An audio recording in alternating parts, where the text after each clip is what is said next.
After that was said, Ananda and all in the great assembly immediately received the thus come one's instruction in the secret seal, the meaning of Bodha law, and heard these names for the complete meaning of the sutra. They were suddenly enlightened to dhyana, advanced in their cultivation to the sagely position, and increased their understanding of the wonderful principle. Their minds were focused and serene. Ananda cut off and cast aside 6 sections of subtle afflictions in his cultivation of the mind in the triple realm. He arose from his seat, bowed at the Buddha's feet, places his palms together respectfully, and said to the Buddha, the great, awesome and virtuous world-honored one, whose compassionate sound knows no limit, has well instructed beings as to their extremely subtle submersion in delusion and has caused me on this day to become blissful in body and mind and to obtain enormous benefit. World-honored one, if the wonderful brightness of this truly pure and wonderful mind is basically all-pervading, then everything on the great earth, including the grasses and trees, the wriggling worms and tiny forms of life are originally true suchness and are themselves the thus come one true embodiments of Buddhahood. Since the Buddha's embodiments are true and real, how can there also be hells, hungry ghosts, animals, asuras, humans, gods, and other paths of rebirth? World-honored one, do these paths exist naturally of themselves, or are they created by beings' falseness and habits? World-honored one, the bhikkhuni precious lotus fragrance, for example, received the bodhisattva precepts and then indulged in lustful desire, recklessly saying that sexual acts did not involve killing or stealing and they carried no karmic retribution. But after saying that, her female organs caught fire, and then the raging blaze spread throughout all her joints as she fell into the unintermittent hell alive. And there were the mighty King Crystal and the Bhiksha good stars. Crystal exterminated the Gautama clan and good stars recklessly said that all dharmas are empty. They both sank into the unintermittent hell alive. Are these hells fixed places, or do they arise spontaneously? Is it that each individual undergoes whatever kind of karma he or she creates? I only hope the Buddha will be compassionate and instruct those of us who do not understand this. May he cause all beings who uphold the precepts to receive this definitive instruction with joyful respect upon hearing it and be careful not to transgress it. The Buddha said to Ananda, what a good question. You want to keep all living beings from adopting deviant views. You should listen attentively now and I will explain this matter for you. Actually, Ananda, all beings are fundamentally true and pure, but because of their false views they give rise to the falseness of habits, which are divided into an internal aspect and an external aspect. Ananda, the internal aspect refers to what occurs inside living beings. Because of love and defilement, they produce the falseness of emotions. When these emotions accumulate without cease, they can create the fluids of love. That is why living beings' mouths water when they think about delicious food. When they think about a deceased person, either with fondness or with anger, tears will flow from their eyes. When they are greedy for wealth, a current of lust will course through their hearts and their skin will become lustrous. When their minds dwell on lustful conduct, spontaneous secretions will come from the male or female organ. Ananda, although the kinds of love differ, their flow and formation is the same. With this moisture, one cannot ascend, but will naturally fall. This is called the internal aspect. Volume 7, Part 2. Ananda, the external aspect refers to what happens outside living beings. Because of longing and yearning, they give rise to fantasies. When these fantasies persist without cease, they can create an uplifting energy. That is why when living beings uphold the precepts in their minds, their bodies will be buoyant and feel light and clear. When they uphold mantra seals in their minds, they will command a heroic and resolute perspective. When they have the desire in their minds to be born in the heavens, in their dreams they will have thoughts of flying and ascending. When they cherish the Buddha lands in their minds, then the sagely realms will appear in a shimmering vision, and they will serve the good and wise advisors with little thought for their own lives. 7p94 Ananda, although the thought varies, the lightness and uplifting is the same. With flight and ascension, one will not sink, but will naturally become transcendent. This is called the external aspect. Ananda, all beings in the world are caught up in the continuity of birth and death. Birth happens because of their habitual tendencies, death results in flow and change. When they are on the verge of dying, but when the final warmth has not left their bodies, all the good and evil they have done in that life suddenly and simultaneously manifest. They experience the intermingling of two habits, an abhorrence of death and an attraction to life. Endowed solely with thought, they will fly and can certainly be reborn in the heavens. If in their minds they have blessings and wisdom, as well as pure vows, then their hearts will spontaneously open and they will see the Buddhas of the 10 directions and all their pure lands, and they will be reborn in whichever one they wish. When they have more thought than emotion, they are not quite as ethereal, and so they become flying immortals, great mighty ghost kings, space-traveling yakshas, or earth-traveling rakshasas who roam the heaven of the 4 kings, going where they please without obstruction. Among them may be some with good vows and good hearts who will protect and uphold my Dharma. Perhaps they protect the pure precepts by following and supporting those who hold precepts. Perhaps they protect spiritual mantras by following and supporting those who hold mantras. Perhaps they protect those who practice Chan Samadhi so they can cultivate patience with dharmas. These beings will be close to the thus come one beneath his seat. When their thought and emotion are of equal proportions, they neither fly nor fall, but are born in the human realm, where the brightness of thought leads to intelligence and the darkness of emotion leads to dullness. When they have more emotion than thought, they enter the animal realm. With heavier emotion, they become fur-bearing beasts, with lighter emotion, they become winged creatures. When they have 70% emotion and 30% thought, they fall beneath the will of water and are bordering on the will of fire, where they experience the full force of the raging blaze. In the bodies of hungry ghosts, they are constantly burned to a crisp. Even water harms them, and they have nothing to eat or drink for hundreds of thousands of eons. When they have 90% emotion and 10% thought, they fall through the will of fire until their bodies enter a region where wind and fire interact. With lighter emotion they are born in the intermittent hell, with heavier emotion they are born in the unintermittent hell. When they are possessed entirely of emotion, they sink into the Avasai hell.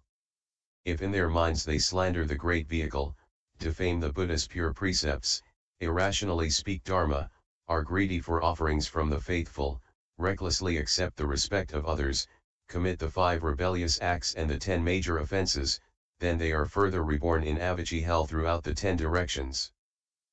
Although one receives one's due according to the evil karma one has created, a group can undergo an identical lot, and there are definite places where it occurs. Ananda, it all comes from the karmic responses which living beings themselves invoke. They create 10 habitual causes and undergo 6 interacting retributions. What are the 10 causes? Ananda, the first consists the habit of lustful intercourse which gives rise to mutual rubbing. When this rubbing continues without cease, it activates a tremendous raging fire, just as warmth arises between a person's hands when he rubs them together. Because these two habits set each other ablaze, there come into being the iron bed, the copper pillar, and other such experiences. Therefore the thus come ones of the 10 directions look upon the act of lust and name it the fire of desire. Bodhisattvas avoid desire as they would a fiery pit. The second consists of the habit of greedy scheming, which gives rise to a suction. When this suction continues without cease, it produces intense cold and solid ice where freezing occurs, just as a sensation of cold is experienced when a person draws in a blast of wind through his mouth. Because these two habits clash together, there come into being cold hells such as chattering, whimpering, and shuddering, blue, red, and white lotuses, and other such experiences. Therefore the thus come ones of the 10 directions look upon excessive seeking and name it the water of greed. Bodhisattvas avoid greed as they would a sea of pestilence. The third consists of habits of arrogance and resulting friction which give rise to mutual intimidation. When it accelerates without cease, it produces torrents and rapids, which create restless waves of water, just as water is produced when a person continuously works his tongue in an effort to taste flavors. Because these two habits incite one another, there come into being the river of blood, the river of ashes, the burning sand, the poisonous sea, the molten copper which is forced down one's throat, and other such experiences. Therefore, the thus come ones of the 10 directions look upon self-satisfaction and name it drinking the water of stupidity. Bodhisattvas avoid arrogance as they would a huge deluge. The fourth consists of habits of hatred which give rise to mutual defiance. When this defiance binds one without cease, one's heart becomes so hot that it catches fire, and the molten vapors turn into metal. From it is produced the mountain of knives, the iron cudgel, the tree of swords, the wheels of swords, axes, and halberds, and spears and saws. It is like when a person harbors a grudge and the urge to kill surges forth. Because these two habits clash with one another, there come into being castration and hacking, beheading and mutilation, filing and sticking, flogging and beating, and other such experiences. Therefore, the thus come ones of the 10 directions look upon hatred and name it sharp knives and swords. Bodhisattvas avoid hatred as they would a massacre. The fifth consists of habits of deception and misleading involvements which give rise to mutual guile. When such maneuvering continues without cease, it produces ropes for strangling and wood for imprisoning. It is like how grass and trees grow in an irrigated field. Because the two habits perpetuate one another, there come into being handcuffs and fetters, cangs and locks, whips and clubs, sticks and cudgels, and other such experiences. Therefore, the thus come ones of the 10 directions look upon deception and name it a treacherous crook. Bodhisattvas fear deception as they would a savage wolf. The sixth consists of the habit of lying combined with continual fraudulence which give rise to mutual cheating. When false accusations continue without cease, one becomes adept at corruption. From this there come into being such filthy impurities as dirt, excrement, and urine. It is like the obscuring of one's vision when the dust is stirred up by the wind. Because these two habits augment one another, there come into being sinking and drowning, tossing and pitching, flying and falling, floating and submerging, and other such experiences. Therefore, the thus come ones of the 10 directions look upon lying and name it robbery and murder. Bodhisattvas regard lying as they would treading on a venomous snake. The seventh consists of the habits of enmity and mutual suspicion, which give rise to grievances. From this there come into being the experiences of being pelted by flying rocks or gravel, being imprisoned in a box, car, or urn, and being bagged and struck. It is like a treacherous person who harbors evil in his mind. Because these two habits swallow one another up, there come into being tossing, pitching, seizing, striking, and banging, and other such experiences. Therefore, the thus come ones of the 10 directions look upon animosity and name it a perverse and harmful ghost. Bodhisattvas regard animosity as they would drinking poisonous wine. The eighth consists of the habit of expressing wrong views, such as those of satyadrishti, prohibitions, grasping, and other deviant insights and the karma involved in these, which result from contradiction and opposition.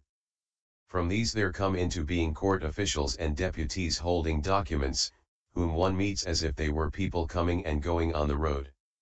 Because these two habits influence one another, there come into being official inquiries, baited questions, examinations, interrogations, public investigations, exposure, the youths who record good and evil, carrying the record books of the offenders' arguments and rationalizations, and other such experiences.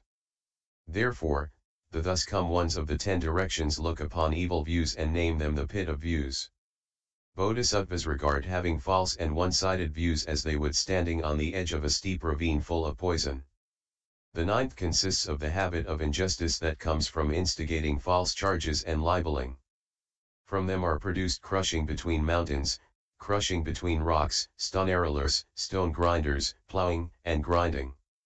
It is like a slanderous villain who engages in persecuting good people unjustly.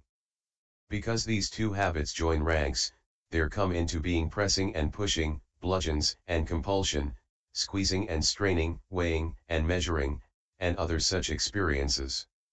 Therefore, the thus come ones of the 10 directions look upon harmful accusations and name them a treacherous tiger. Bodhisattvas regard injustice as they would a bolt of lightning. The 10th consists of the habits of litigation and the mutual disputations which give rise to covering. From them are produced the mirror that reflects and the lamp that shines, exposing one just as if one were in direct sunlight and had no way to hide one's shadow. Because these two habits bicker back and forth, there come into being evil companions, the mirror of karma, the fiery pearl, exposure of past karma, inquests, and other such experiences. Therefore, all the thus come ones of the 10 directions look upon covering and name it a hidden villain. Bodhisattvas regard covering as they would having to carry a mountain atop their heads while walking upon the sea. What are the 6 retributions? Ananda, all living beings create karma with their 6 consciousnesses. The evil retributions they call down upon themselves come from the 6 sense organs. What are the evil retributions that arise from the 6 sense organs? The first is the retribution of seeing, which brings an evil result. The karma of seeing intermingles, so that at the time of death one first sees a raging conflagration, which fills the 10 directions.